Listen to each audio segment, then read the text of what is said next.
Thank you. Good evening.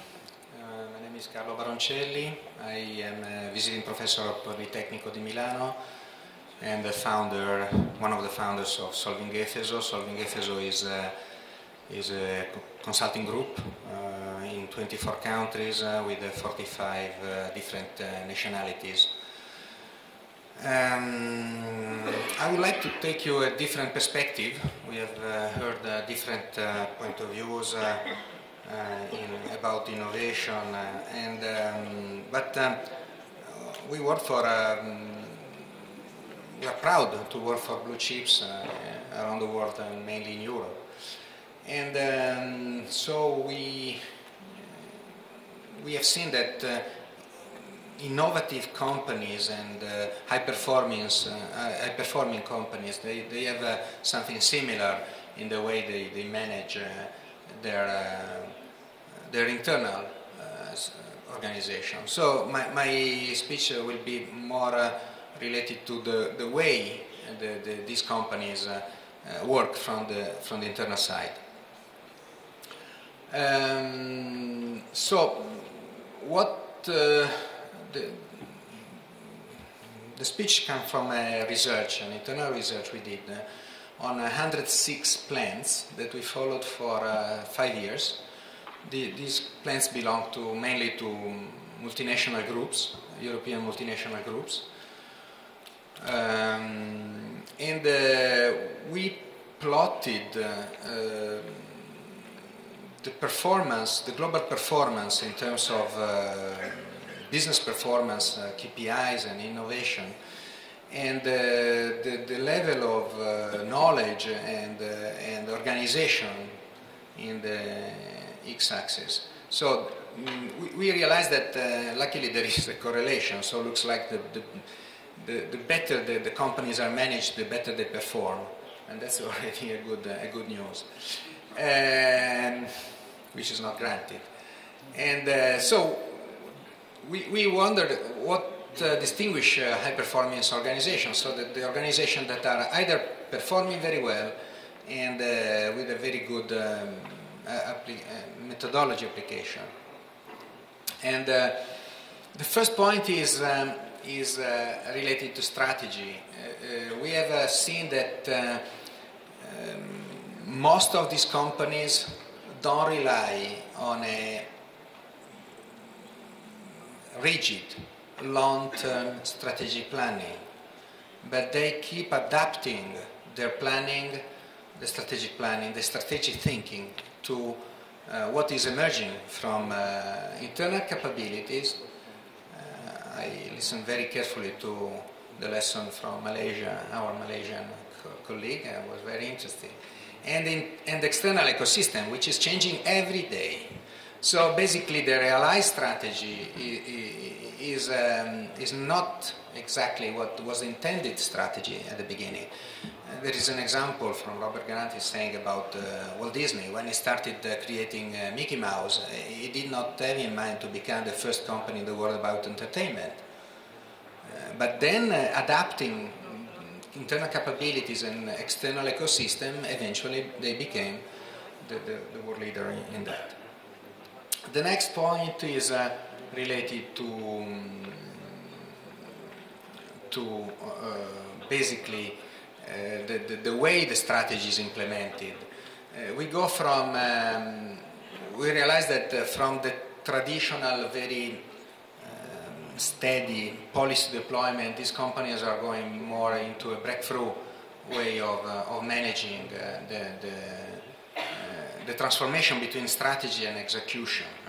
So basically from a top-down sequential and bureaucratic approach with too many priorities at the same time, they look for very few top priorities, like entrepreneurs. Entrepreneurs, they look only very few things and they try to do them fine, not trying to do everything well. Another point is the loss concept in strategy implementation. These companies have learned the power of loss, the understanding of that loss is a good word, means opportunity. So they understood that, and they're able to measure the losses in their organizations. And we know, this is another research we did, some 50 companies, more or less added value is never more than 40% of the cost, and 60% is waste, is lost. So, and out of that, 50-50 is recoverable and unrecoverable. So they have a very good measure and knowledge and understanding of the opportunities they have to grow in their organization and to fight losses. And so they organize the company according to losses. So they have an organization based on a management system based on intelligence, loss eradication, and loss prevention. And so they organize the company around that with something that we are going to see in the next slides. So that's a key point for us. The companies that are loss aware from the companies that are not loss aware. And so how do they organize? A good system is something that has grown very much in these organizations, is becoming a kind of I wouldn't say a standard, but a very interesting concept that is spreading around this organization is the pillar concept. So changing the traditional standard hierarchical and functional organization into something that is oriented to losses. So as losses are interfunctional because they never they can manifest in one place, but they can be generated in different places. They organize the company in a way to be able to attack the losses, trying to avoid the silos organization, so the functional organization, but we pretend the operators to work in teams, but we never do this for the managers, or it's more difficult when we talk about managers. So these companies try to put the managers to work together and the organization, to breaking the walls between the different silos. So basically the pillars at the end are a way to really create knowledge and maintain knowledge inside the organization, to have a way to attack every loss and maintain and perpetuate. Obviously, another point is the ability of these companies to be able to involve everybody. The traditional plant is a plant where you have 15 people very busy, that they have no time for anything, and 400 people with an express potential capability. And while these world-class companies, they are able to mobilize everybody, and so take the best from these potential capabilities. But to do that means being able to involve, being able to mobilize. So first of all, we need to have clear priorities, and that comes from the breakthrough management or the policy deployment. But after that, obviously, we need to be able to mobilize. And we have seen that one of the models that is working pretty well is the change management model from Professor Kotter. In 8 steps is able is an infinite loop, because you have to mobilize the people every time. It's not that once you have done, it's done forever. Every year, every month, in a way, you have to recreate these 8 steps in order to make sure that the people are working. Then eventually you have a system to control on daily management, on shiftly management, the performance, and making sure that the execution is done according to what has been agreed in the plans.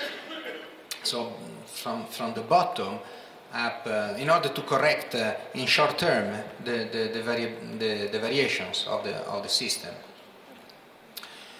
Eventually, these companies, here we have on the top left a beer company, on the top right the world leader in glass, on the bottom left one of the world leaders in stainless steel, and in the bottom right one of the world leaders in aluminium.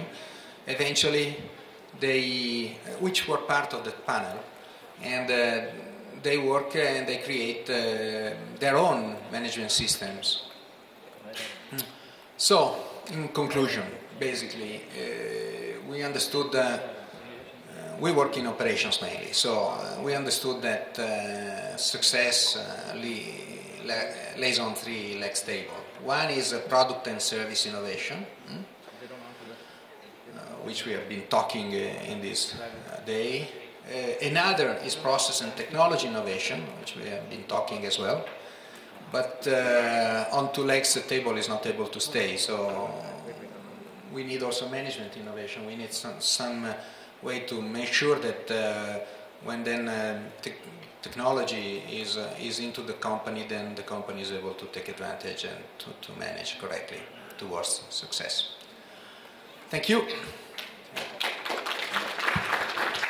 Okay, many thanks for your